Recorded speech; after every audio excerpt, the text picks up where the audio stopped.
अस्सलाम वालेकुम फ्रेंड्स, आप देख रहे हैं फाइनेंस एक्सपर्ट। उम्मीद है आप खैरियत से होंगे। आप अपने आयरस में एफबीआर के प्रोफाइल में बिजनेस कैसे ऐड कर सकते हो, कैसे डिलीट करना है, इस वीडियो में कंप्लीट प्रोसेस मैं आपको करके दिखाऊंगा। सबसे पहले तो इसमें अक्सर लोग मुझसे क्वेश्चन करते हैं कि हम बिजनेस ऐड करते हैं, उसमें एड्रेस शो नहीं होता, उसका क्या मसला है, क्यों नहीं होता, वो भी मैं आपको बताऊंगा। आपने ध्यान से देखना है, कोई चीज़ समझ ना आए तो कमेंट कीजिएगा ताकि मैं उसका आंसर कर सकूं। तो चलिए स्टार्ट करते हैं। आपने आयरस में आना है। सबसे पहले तो मेन वेबसाइट से आपने आयरस पे आना है और आयरस पे लॉगिन कर लेना है आपने। यहाँ पे आपने रजिस्ट्रेशन पे क्लिक करना है और आपने यही वाला फॉर्म सेलेक्ट करना है, फाइल फॉर मॉडिफिकेशन 181, इस पे क्लिक करना है। अब आपने सिलेक्ट जो पीरियड है ना फ्रेंड्स, इसके बीच में देखें आपने ना पीरियड वो सिलेक्ट करना होता है जो साल चल रहा होता है। जैसे कि अब मैं फाइल जो है ना कर रहा हूँ, ये है 18 जुलाई 2023।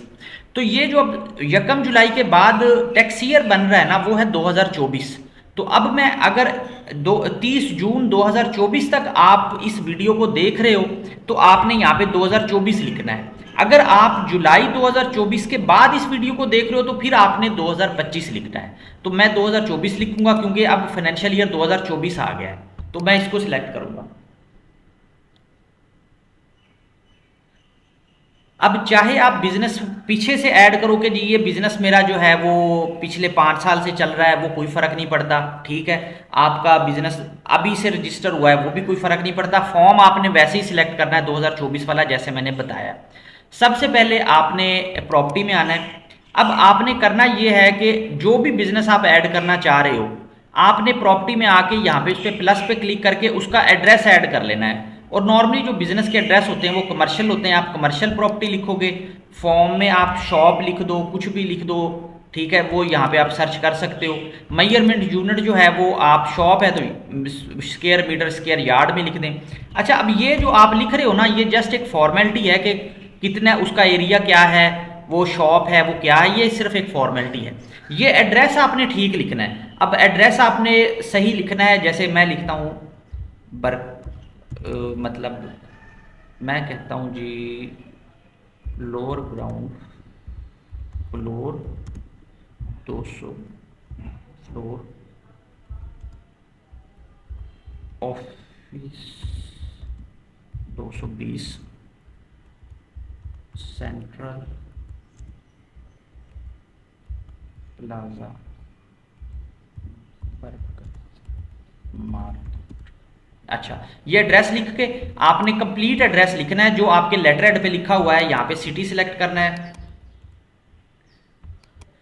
क्योंकि ये लेटर हेड वाला एड्रेस ही होना चाहिए, अदरवाइज आपका बैंक अकाउंट ओपन नहीं होगा और आपको मसला होगा। लेटर हेड पे जो एड्रेस लिखा है वो सेम होना चाहिए। ये यहाँ पे हमने ये लिखा और उसके बाद कैपेसिटी में आप अगर ये आपका अपना है तो ओनर कर दें, वरना ये कर दें। लेकिन ये जस्ट एक फॉर्मेलिटी है। यहाँ पे आप 10 लिख दें, शेयर 1 लिख दें, कुछ भी लिख दें। मैं फिर आपको बता रहा हूँ कि ये सिर्फ काम की चीज़, इसमें सिर्फ ये एड्रेस है, बस आपने ये एड्रेस ठीक लिखना है। बाकी ये है या ऊपर जो भी कुछ लिखा हुआ है, ये शेयर है, ये सिर्फ एक खाना पूरी है, इसको आपने ज़्यादा सीरियस नहीं लेना। बस इसको सिर्फ फिल करना है आपने। इसको ओके कर दें। ये अब देखें ये एड्रेस यहाँ पे ऐड हो गया है। अब आपने बिजनेस में आना है। अब ये देखें बिजनेस एक ऑलरेडी ऐड है इधर। आपने फर्ज किया और बिजनेस ऐड करना है या नया बिजनेस ऐड करना है, आपने प्लस पे क्लिक करना है। यहाँ पे आपने लिखना है ABC, जो भी बिजनेस है, मैं कहता हूँ ABC कंसल्टिंग, ठीक है।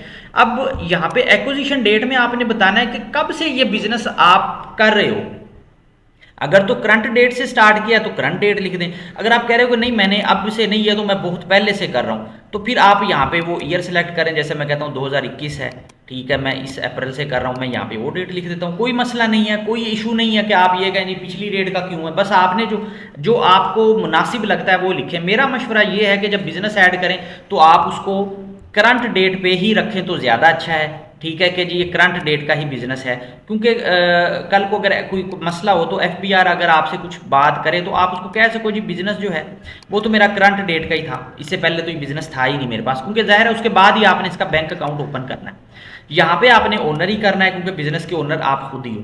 अब उसके बाद यहाँ पे ना मेन प्रॉब्लम होती है कि लोगों को एक्टिविटी नहीं मिलती, ठीक है। यहाँ पे आपने प्रिंसिपल एक्टिविटी पे क्लिक करना है और इसके बाद यहाँ पे आपने अपनी बिजनेस एक्टिविटी को सर्च करना है। अब ज़रूरी नहीं है कि जो बिजनेस आप कर रहे हो वही आपको मिले, ठीक है, तो आपने उससे मोस्ट रेलेवेंट जो बिजनेस होगा ना, आपने वो सिलेक्ट कर लेना है। जैसे कि अभी मैं फर्ज की चले हम कंसल्टेंट का ही बिजनेस कर रहे हैं ना, तो मैं अब देखता हूँ कि कंसल्टेंसी का कोई बिजनेस कैटेगरी यहाँ पे उसने डाली है कि नहीं डाली। अब ये कुछ इसने दी हुई है, ठीक है। अब ये देखें जैसे कंप्यूटर प्रोग्रामिंग आ रही है, अदर इंफॉर्मेशन टेक्नोलॉजी आ रही है, ये देखें टैक्स कंसल्टेंसी अकाउंटेंसी आ रही है, मैं इसको सिलेक्ट कर लूँगा, ठीक है। मतलब ये कि आपसे रेलिवेंट जो आ रही है वो सिलेक्ट कर लें, मोस्ट रेलिवेंट जो आ रही है, ज़रूरी नहीं है कि बिल्कुल एग्जैक्ट आपकी हो। यहाँ पे भी आपने वही डेट डाल देनी है जो आपने ऊपर डाली थी, इसको ओके कर देना है और ये ओके कर दें आप। अच्छा ये देखें, ये अब बिजनेस ऐड हो गया, 2 बिजनेस हो गए हैं। आप यहाँ पे 10 बिजनेस भी ऐड कर सकते हो, कोई मसला नहीं है, ठीक है। जो भी ऐड करना चाहे आप कर सकते हो। अब करना ये बिजनेस ऐड करने के बाद जो आप कहते हो ना कि बिजनेस का एड्रेस शो नहीं हो रहा, उसका मसला ये होता है कि यहाँ पे आपने उसका एड्रेस जो है वो लिंक नहीं किया होता। आपने क्या करना है, ये देखें यहाँ पे जब प्लस पे क्लिक करेंगे ना बिजनेस ऐड करने के बाद, तो ये लिंक एड्रेस आपको बताएगा कि लिंक बिजनेस एड्रेस, आपने इस पर क्लिक करना है। अब आपने जो इसका बिजनेस का एड्रेस दिया था वो यहाँ पे आपने इसको सिलेक्ट कर लेना है और ओके कर देना, ठीक है। अब ये ओके हो गया।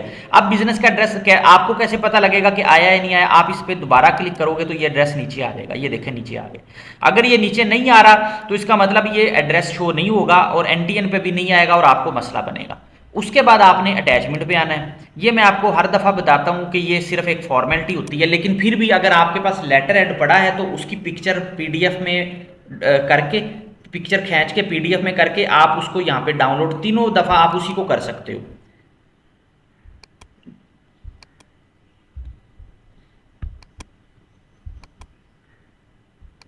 ये देखें ये एक डाउनलोड हो गया। इसी तरह ये बाकी जो है ना, आपने प्लस पे क्लिक करके अगर तो कोई रेंट एग्रीमेंट है तो वो कर लें, ठीक है। यूटिलिटी बिल है तो कर लें, ठीक है। अगर नहीं है तो आपने फिर इसको खाली नहीं छोड़ना।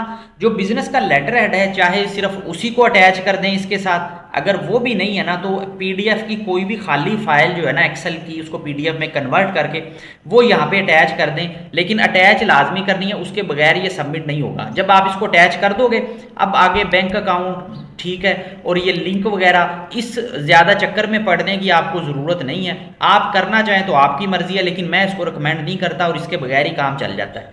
आपने इसको सबमिट कर देना है। आप इस फॉर्म को सबमिट करोगे, 1.25 घंटे आधे घंटे में जो आपका बिजनेस है वो आपके एनटीएन में शो हो जाएगा। अब बिजनेस को डिलीट करने के लिए भी होता है कि जी बिजनेस को डिलीट कैसे करना है, ठीक है। उसके लिए ये याद रखिएगा कि अगर तो आप जीएसटी में रजिस्टर हो फिर आप बिजनेस डिलीट नहीं कर सकते। बिजनेस कैसे डिलीट होता है, ये आपने प्रोफाइल पे क्लिक करना है, उसका सिंपल सा प्रोसेस है। आपने बिजनेस में आना है और ये देखें अब ये बिजनेस ऐड किया हुआ है मैंने, ठीक है। यहाँ पे आपने इस पे डिलीट पे क्लिक करना है, इसको एंड डेट देनी है, किस डेट से ये डिलीट हो रहा है। मैं करंट डेट ही दे देता हूँ और मैं इसको ओके करूँगा तो ये इसको डिलीट कर देगा, सिंपल। और यहाँ पे वो कहेगा आप वेरीफाई करें तो अपने पिन से आप उसको वेरीफाई कर सकते हो। लेकिन मैं फिर वही बता रहा हूँ कि आपको कि आपका बिजनेस डिलीट उसी वक्त होगा अगर आप जीएसटी में रजिस्टर नहीं हो। अगर आप जीएसटी में रजिस्टर हो तो फिर आप बिजनेस ऐड जरूर कर सकते हो लेकिन डिलीट नहीं कर सकते। अपना बहुत ज़्यादा ख्याल रखिएगा। कोई चीज़ समझ ना आए तो कमेंट कीजिएगा, वीडियो अच्छी लगे तो शेयर कीजिएगा, लाइक कीजिएगा। Thank you.